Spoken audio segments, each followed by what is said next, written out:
I I had always been the type of woman who carried herself with pride. Confidence was something I'd cultivated over the years, and I never thought twice about expressing myself. But little did I know, a single choice of clothing on one summer evening would ignite a chain of events I never saw coming. That evening, I wore my favorite mini skirt. It was bright red, fitted perfectly, and made me feel alive. I wasn't dressing for anyone else, just for myself. My sister and her family were visiting, including my nephew Dylan, who had grown into a young man almost overnight. At 21, he had an air of maturity about him, but there was still a playful mischief in his eyes. I remember catching him looking at me, not in the casual, familial way you might expect, but with a certain intensity. I brushed it off, thinking nothing of it. After all, he was practically still a kid in my eyes, though his gaze lingered longer than it should have. That should have been my first warning. As the evening unfolded, I caught him stealing glances at me again and again. At first, I pretended not to notice. Perhaps I was overthinking it. But when I went into the kitchen to grab a drink, I felt a presence behind me.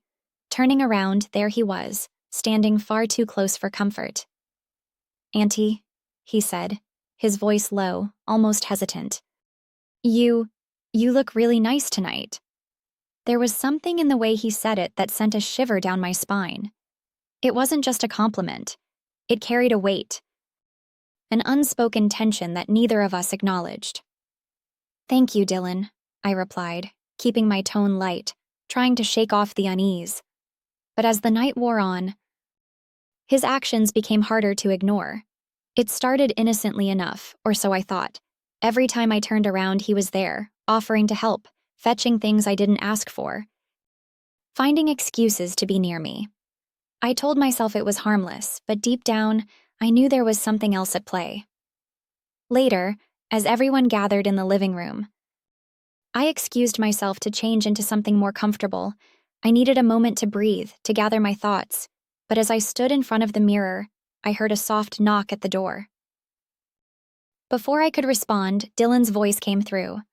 "Auntie, can I talk to you for a second?" I hesitated. Something about his tone made me uneasy, but I didn't want to cause a scene. Reluctantly, I opened the door just a crack. "What is it, Dylan?" He looked nervous, his hands shoved deep into his pockets. "I just wanted to apologize if I made you uncomfortable earlier. I didn't mean to stare." His honesty caught me off guard. "It's okay," I said, trying to diffuse the tension. "Just be mindful, all right?" But instead of stepping away, he leaned closer. "It's just that you're so beautiful, Auntie. I couldn't help it." My heart skipped a beat. His words hung in the air, heavy and unmistakable. I froze, unsure how to respond. This was crossing a line that shouldn't even exist. "Dylan, you can't say things like that." I managed to stammer, my voice barely above a whisper. But instead of backing down, he stepped closer, his eyes locked on mine. "Why not? It's true." I took a step back, my mind racing. This wasn't happening. It couldn't be. But the intensity in his gaze left no doubt. I had to put an end to this now. "Go back to the living room," I said firmly, my voice regaining its strength. "This conversation is over." He hesitated, as if considering whether to push further, but finally nodded and turned away. I closed the door, my hands trembling. What had just happened? The rest of the evening passed in a blur. I avoided Dylan as much as possible, but I could feel his eyes on me, even when I wasn't looking. When it was finally time for them to leave, I breathed a sigh of relief, hoping that would be the end of it. But it wasn't. The next day, I found a note slipped under my bedroom door. It was from Dylan. My hands shook as I unfolded it, reading the words that made my stomach drop. "I'm sorry if I made you uncomfortable, but I can't stop thinking about you. Please don't hate me." This was too much. I couldn't ignore it anymore. I needed to address this before it spiraled further. but confronting him meant acknowledging what had happened, and I wasn't sure I was ready for that. When I finally mustered the courage to call him, his voice was quiet, almost ashamed. "I'm sorry, Auntie, I don't know what came over me."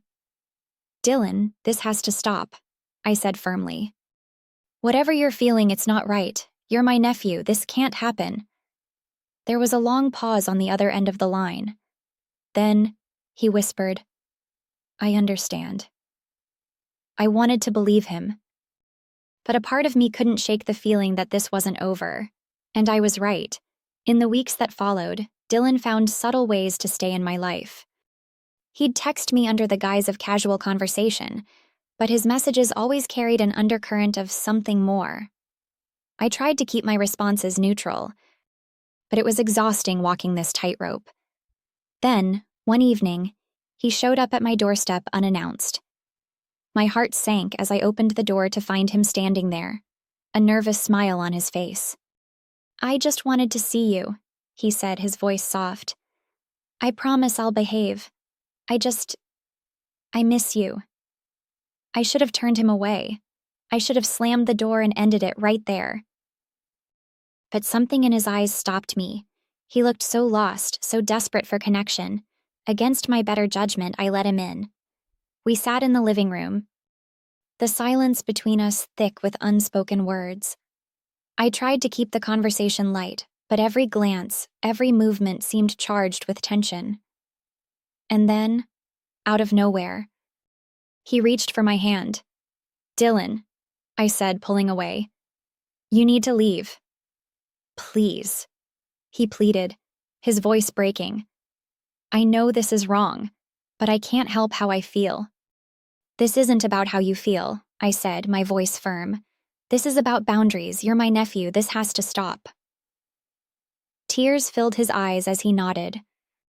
Finally understanding the gravity of the situation, he stood up, his shoulders slumped, and walked to the door.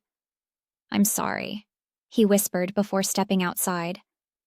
As the door closed behind him, I felt a wave of relief wash over me, but it was tinged with sadness too. I cared about Dylan deeply, and it hurt to see him struggle with these feelings. But I knew I'd done the right thing. Some lines should never be crossed, no matter how complicated the emotions involved.